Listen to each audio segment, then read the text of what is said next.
शर्मा जी के छोले भटूरे बहुत मशहूर थे। पूरा दिल्ली शहर जानता था शर्मा जी छोले भटूरे वालों को। दूर दूर से लोग लाजपत नगर उन्हीं की दुकान पर छोले भटूरे खाने के लिए आते थे। सीमा शर्मा जी की भांजी, जिसकी शादी लाजपत नगर में ही तय हुई थी, आज शर्मा जी की दुकान पर मिलने आई। नमस्ते मामा जी, कैसे हो? बहुत बढ़िया बिटिया, अचानक यहाँ दुकान पर? मामा जी, आप तो जानते हो मेरी शादी यहीं लाजपत नगर में ही तय हुई है। मैंने जब इनको और देवर जी को आपके बारे में बताया तो ये दोनों तो पहचान गए। पहले भी ये दोनों आपके पास छोले भटूरे खाने के लिए आते थे और अब तो वैसे भी रिश्तेदारी हो गई है, तो मैंने सोचा आपसे मिलवा भी दूंगी पर्सनली और छोले भटूरे भी खा लेंगे सब। हाँ, बहुत अच्छा किया बिटिया। मामा जी, अब तो हम आपको प्यार से मामा जी कहेंगे, क्योंकि आप भाभी के मामा जी हो तो हमारे मामा जी भी हुए। और कायदे से देखा जाए तो मामा भांजे से पैसे नहीं लेते। क्यों, सही कह रहा हूँ ना भाभी? अरे मामा जी पैसे क्यों लेंगे? ये दुकान अपनी तो है। क्यों मामा जी? हाँ हाँ बिल्कुल। अरे तुम तो हमारी सीमा के ससुराल से हो तो पैसे मैं कैसे ले सकता हूँ? शर्मा जी थोड़े से खिसिया तो गए पर कुछ बोल नहीं पाए। कुछ दिनों बाद सीमा की शादी हो गई। शादी के बाद सीमा के ससुराल में उसकी जेठानी के बेटे का जन्मदिन था, इसलिए सबने शर्मा जी के छोले भटूरे बनवाने का ही विचार किया। सीमा, एक बार मामा जी से पूछ लो कि कितना खर्चा आएगा, हम उसके हिसाब से रखवा लेंगे। भाभी आप टेंशन मत लो, मामा जी ज्यादा पैसे नहीं लेंगे। पर बहू, पूछना तो फर्ज बनता है। अरे पूछना क्या है शर्मा जी, हमारे घर के ही तो हैं। हमारी बहू के सगे मामा है तो हम अपने आप से पूछेंगे, अच्छा नहीं लगेगा। उन्हें खुद ही एक बार बताने दो। मैं मामा जी से एक बार बात कर लेती हूँ। सीमा ने शर्मा जी को फोन मिलाया और बात की। सीमा बेटिया, जन्मदिन के लिए घर पर छोले भटूरे बनाना तो बहुत मुश्किल है, क्योंकि दुकान पर काम बहुत होता है, दुकानदारी खराब हो जाएगी। तुम कहो तो मैं किसी और का ठेला लगवा देता हूँ। मामा जी, घर वालों को आपके हाथ के छोले भटूरे पसंद है, आपका नाम पूरी दिल्ली में फेमस है। सीमा ने बार बार जोर दिया तो शर्मा जी छोले भटूरे जन्मदिन में बनाने के लिए तैयार हो गए। भांजी का घर है, ये सोचकर ऐसा ना हो कि तुम पूरे पैसे ना लो। अरे तुम्हारा सामान और मेहनत है, उसके पूरे पैसे मांग लेना, मांगने में शर्माना मत। हाँ ठीक है, सब कुछ पैक करके मैंने भिजवा दिया, बस सीमा के घर ही जा रहा हूँ। तुम भी तैयार होकर पहुँच जाना, तुम्हें भी तो बुलाया है। हाँ ठीक है। सीमा के मम्मी पापा के साथ साथ उसकी मामी भी जन्मदिन में पहुंची। शर्मा जी के छोले भटूरे पार्टी में बन रहे हैं, ये बात सुनकर सभी रिश्तेदार जिनकी आने की भी उम्मीद नहीं थी वो भी पहुंच गए। शर्मा जी के छोले भटूरे का नाम सुना था, आज खाकर भी देख लेंगे। वैसे तो मैं आ नहीं रही थी, पर जब मुझे पता चला कि तुमने बंटी के जन्मदिन पर शर्मा जी के छोले भटूरे बनवाए हैं, तो मैं तो बिना तैयारी के ही चली आई। अच्छा किया चाची जी, मैं आप सबके लिए छोले भटूरे लेकर आती हूँ। भाभी, मामा जी कह रहे छोले भटूरे रेडी हैं। क्या शर्मा जी छोले भटूरे वाले सीमा के मामा हैं? जी चाचा जी, वो मेरे मामा हैं। बहुत बढ़िया बात रही है, तो फिर ज्यादा खर्चा भी नहीं आया होगा। सुनती हो, एक काम करते हैं, अपनी शादी की 25वीं सालगिरह आ रही है ना, उसमें शर्मा जी के छोले भटूरे ही रख लेते हैं। मेहमान बड़े खुश होकर खाएंगे और जहां तक मैं जानता हूँ ज्यादा पैसे भी नहीं देने पड़ेंगे, क्योंकि रिश्तेदार बहुत नजदीक के हैं। अब नजदीक की रिश्तेदारी का फायदा तो उठाना ही चाहिए। इस तरह से बातें करते हुए सबने उस दिन शर्मा जी के छोले भटूरे उंगलियां चाट चाट कर खाए। शर्मा जी इंतजार कर रहे थे कि कब उन्हें उनकी मेहनत के पैसे मिले, पर घर वाले तो मेहमानों के बीच व्यस्त थे, इसलिए शर्मा जी पैसे नहीं मांग पाए और वापस चले गए। और जाओ रिश्तेदारी में काम करने के लिए, कितनी बार कहा है रिश्तेदारों के लिए कुछ मत किया करो। अरे ये लोग सिर्फ फायदा उठाते हैं, अगर पैसे देने होते तो पहले एडवांस देते, अब मांगने थोड़ी जाओगे। लड़की का घर है, मुंह से थोड़ी मांगोगे, खुद देते तो खुद पकड़ाते पैसे हाथ में। सुबह से तुम लगे रहे छोले भटूरे बनाने में, जरूरत ही नहीं थी हाँ करने की। हाँ, मैं अभी सुषमा दीदी को फोन पर बात करती हूँ, उनकी बेटी में बिल्कुल भी तमीज नहीं है। अरे नहीं सुधा, सुषमा दीदी को कहने की कोई जरूरत नहीं है, हो सकता है भूल गए होंगे मेहमानों के बीच, याद आएगा तो कल परसों में खुद ही दे जाएंगे। शर्मा जी ने पत्नी को चुप करवा दिया, पर अगले कुछ दिनों तक सीमा के ससुराल से कोई भी पैसे देने के लिए नहीं आया। उसी बीच शर्मा जी को सीमा की जेठानी के चाचा ने फोन मिला दिया। नमस्कार शर्मा जी, पहचाना? रचना का चाचा बोल रहा हूँ, उस दिन आपसे मुलाकात हुई थी ना बंटी के जन्मदिन पर। जी जी याद आया, नमस्कार। नमस्कार जी, वो ऐसा है, मैंने आपसे कहा था ना हमारी 25वीं सालगिरह आ रही है, तो उसी के शुभ अवसर में हम एक पार्टी दे रहे हैं अपने खास रिश्तेदारों को। अब रिटायर्ड पुलिस ऑफिसर हैं तो काफी दोस्त और रिश्तेदार आएंगे। हमने बताया था कि आप सीमा के मामा हो, तो सबने कहा अब तो पार्टी में शर्मा जी के छोले भटूरे ही खाएंगे, इसीलिए आपको फोन किया। आप हमारे घर छोले भटूरे का प्रबंध कर सकते हैं। जेठानी के चाचा सुदर्शन की बात सुनकर शर्मा जी थोड़े से कंफ्यूज हो गए, क्योंकि पहले ही सीमा के ससुराल वालों ने उन्हें पिछले काम के पैसे नहीं दिए थे। पीछे से पत्नी जी इशारा कर रही थी कि मना कर दो, पर शर्मा जी अपनी आदत के अनुसार मना नहीं कर पाए।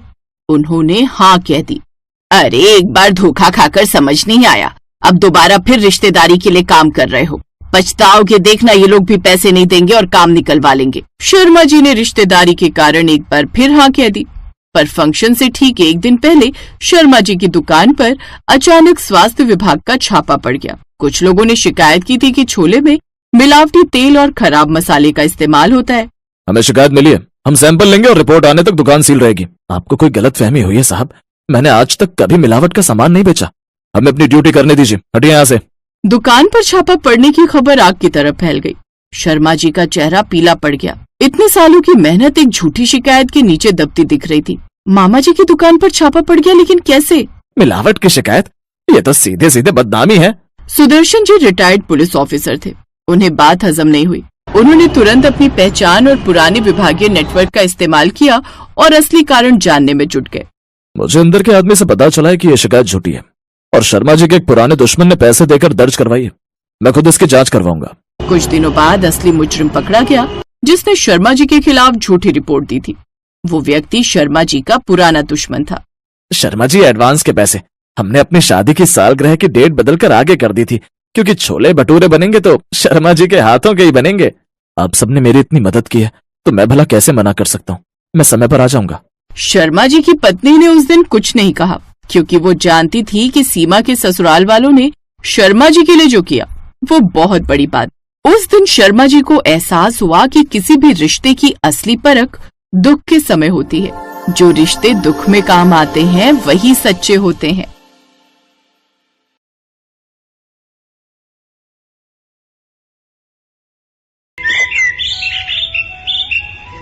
एक्सक्यूज मी, दिल्ली की वो फेमस वंश छोले भटूरे वाला रेस्टोरेंट कहाँ है? जी यहाँ से राइट लेकर ही जो कॉर्नर है ना, वहीं पर वो वंश रेस्टोरेंट है। छोले भटूरे, मेरे मुंह में तो अभी से पानी आ गया। कुछ देर बाद अंजलि अपने पति, बच्ची और सास ससुर के साथ उस छोले भटूरे वाली के रेस्टोरेंट पर पहुंचती है और वहां अपनी बहन बबीता को देखकर गुस्से से भर जाती है। आखिर ऐसा क्या हुआ था कि दोनों सगी बहनें होकर उनमें इतनी नफरत थी? अंजलि और बबीता दोनों सगी बहनें थीं। दोनों जैसे ही बड़ी हुई, उनके किसान पिता ने उनके हाथ पीले कर दिए। उन दोनों की शादी मिडिल क्लास फैमिली में हुई, लेकिन अंजलि के पति ने तरक्की करके जहां शोहरत कमा ली, तो वहीं अंजलि के पति ने दारू के चक्कर में अपना सब कुछ गंवा दिया और वो छोटी सी झोपड़ी में रहने को मजबूर हो गए। ऐसे ही कुछ समय बीत गया। आप दिन रात इतनी शराब पीते हैं, सारे पैसे इसी में उड़ा देते हैं। कम से कम अपने बच्चे के बारे में तो सोचिए। ये बात सुनकर राजू बबीता को डंडों से मारने लगता है। यही बबीता की जिंदगी थी। वो जैसे तैसे अपने दिन काट रही थी। फिर एक रोज ज्यादा शराब पीने के कारण राजू की मौत हो गई। बबीता मजदूरी करके अपना और अपने बच्चे का पेट पालने लगी, लेकिन जब गांव में भी काम मिलना कम हो गया तो वो शहर में अपनी अमीर बहन अंजलि के घर चली गई। देखो बबीता, जो हुआ वो बहुत बुरा हुआ। खैर, अब तुम शहर में कुछ काम ढूंढ लो, वैसे भी गांव में तो कुछ रखा नहीं है। बबीता अब उनके साथ उनके घर के एक कमरे में रहने लगी। वो सुबह से शाम तक घर का सारा काम करती, साथ ही बाहर जाकर अपने लिए काम की तलाश भी करती, लेकिन उसे कहीं काम नहीं मिलता। एक रोज बबीता सबके लिए छोले भटूरे बनाती है, जिसे खाकर उसकी अमीर बहन के ससुराल वाले उसकी तारीफ करते नहीं थकते। अंजलि बहू, आज खाने में क्या बनाया है भाई? मुझे जो है बहुत जोरों की भूख लगी है। तभी बबीता छोले भटूरे लेकर आती है। बाबूजी, मैंने आप सबके लिए छोले भटूरे बनाए हैं। अरे वाह, फिर तो मैं सुबह सुबह ही 4-5 भटूरे खा जाऊंगा।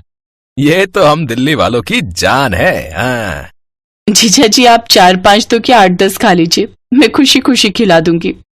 काश मेरी अंजलि भी अच्छा खाना बना पाती। लेकिन इसे तो सजने संवरने से फुर्सत मिले तब ना। सच में हैं दोनों बहनें, लेकिन दोनों में जमीन आसमान का फर्क है। फिर सब बबीता के हाथ के छोले भटूरे खाकर बहुत खुश हो जाते हैं और उसकी खूब तारीफ करते हैं। अपनी बहन की तारीफ सुनकर अंजलि जल भुन जाती है। बहुत हुआ, जब से ये आई है सब बस इसी की तारीफों के पुल बांध रहे हैं। अब मुझे कुछ भी करके इसे घर से निकालना ही होगा, नहीं तो कहीं ऐसा ना हो कि मेरा पति इसका दीवाना हो जाए। वैसे भी सुना है मर्द के दिल का रास्ता उसके पेट से होकर जाता है। बबीता के आने से घर में सभी खुश थे क्योंकि अब उन सबको अच्छा अच्छा खाना खाने को जो मिल रहा था। लेकिन इन सब से अंजलि को बड़ा गुस्सा आता। लेकिन एक रोज तो हद ही हो गई। अंजलि ने जलन के मारे बबीता के बनाए हुए खाने में जहर डाल दिया और फिर, बबीता, रिया स्कूल से आ गई है, तुमने उसके लिए ओट्स बना दिए? हाँ दीदी, मैं बस वंश को सुलाकर आती हूँ, फिर रिया को खाना डालकर देती हूँ। यही सही मौका है, खिड़की खोल देती हूँ, बिल्ली आ जाएगी। अंजलि जल्दी से जाकर खिड़की खोल देती है। फिर जैसे ही बबीता रिया को ओट्स देती है तो बिल्ली उसकी थाली पर झपट्टा मार देती है, जिसे खाते ही बिल्ली की वहीं पर मौत हो जाती है। बबीता, ये सब क्या है? इसका मतलब तुमने मेरी बेटी के खाने में जहर मिलाया था ताकि मेरी बेटी मर जाए और फिर सब तेरे मुन्ना को ही प्यार करें। तुम तो सचमुच बड़ी ही खतरनाक हो। तुम जलती हो ना मेरे पैसों से कि मैं इतनी अमीर हूँ, इतनी ऐश से जी रही हूँ, और एक तुम्हारी जिंदगी है बिल्कुल नौकरों जैसी। अब मैं तुम्हें इस घर में नहीं रहने दूंगी, निकल जा मेरे घर से। अंजलि घर वालों को ये यकीन दिला देती है कि बबीता ने जानबूझकर ऐसा किया है। फिर सबने उसे उसके बच्चे के साथ घर से निकाल दिया। शहर में कोई ठिकाना न होने के कारण वो एक छोटी सी झोपड़ी बनाकर फ्लाईओवर के नीचे रहने लगती है। उसके पास ना तो कोई काम था और ना ही रहने के लिए कोई छत। अब क्या करूं? वंश के साथ यूं दर दर भटकना भी तो ठीक नहीं है। मुझे अपना कोई काम करना होगा जिससे मैं अपना और मुन्ना का पेट पाल सकूं। तभी उसकी नजर एक बेकार पड़े पुराने ठेले पर जाती है। छोले भटूरे। हाँ, इस ठेले पर मैं अगर छोले भटूरे बनाकर बेचूं तो मैं कुछ पैसे तो कमा ही लूंगी। वैसे भी यहाँ आसपास कोई छोले भटूरे की दुकान भी नजर नहीं आ रही। बबीता अपने कान की बालियां बेचकर छोले भटूरे बनाने का जरूरी सामान ले आती है और फिर अगले दिन से बस स्टॉप के पास ठेले पर छोले भटूरे बनाकर बेचने लगती है। अरे चलना राधा, उसके छोले भटूरे खाते हैं, देखना कितने फूले फूले। हाँ चल, अब तो वो देखकर मेरे मुंह में भी पानी आ रहा है। दोनों उसके छोले भटूरे खाते हैं जो कि उन्हें बड़े ही टेस्टी लगते हैं। अब उसके पास काफी लोगों की भीड़ लगना शुरू हो जाती है। अब उसकी अच्छी कमाई होने लगती है। अब वो किराए का कमरा लेकर उसमें अपने मुन्ना के साथ रहने लगती है। ऐसे ही समय बीतता है। साल भर में ही उसके हाथ के भटूरे पूरी दिल्ली में फेमस हो जाते हैं। अब वो खुद की दुकान खोल लेती है और उसमें कुछ स्टाफ को रख लेती है। एक रोज अंजलि की बेटी रिया भी दिल्ली के वो फेमस छोले भटूरे खाने की जिद करती है। अंजलि अपनी बेटी और घर वालों के साथ उस रेस्टोरेंट की ओर जाती है। आज साल भर बाद दोनों का आमना सामना होता है। दीदी, आप सब यहाँ आओ ना, बैठो। तू गरीब यहाँ क्या कर रही है? तेरी तो औकात भी नहीं है इतने महंगे भटूरे खाने की। ओह अच्छा अच्छा, अब समझी, तू यहाँ बर्तन धोने का काम करती होगी। रेनू, एक लग्जरी टेबल पर छोले भटूरे लस्सी के साथ मक्खन मारकर इन सबको सर्व करो। और हाँ, इस टेबल का बिल नहीं बनेगा। जी मैडम। मैडम? हाँ, ये रेस्टोरेंट बबीता मैडम का है जो इन्होंने अपने बेटे के नाम पर रखा है। यही वो दिल्ली की फेमस छोले भटूरे वाली है। ये सुनते ही अंजलि को अपने किए पर बहुत पछतावा होता है और वो हाथ जोड़कर बबीता से माफी मांगती है। मुझे माफ कर दो बहन, उस दिन मैंने उस खाने में जहर मिलाया था क्योंकि सब तुम्हारी तारीफ करते थे, इसलिए मैं तुमसे जलने लगी थी।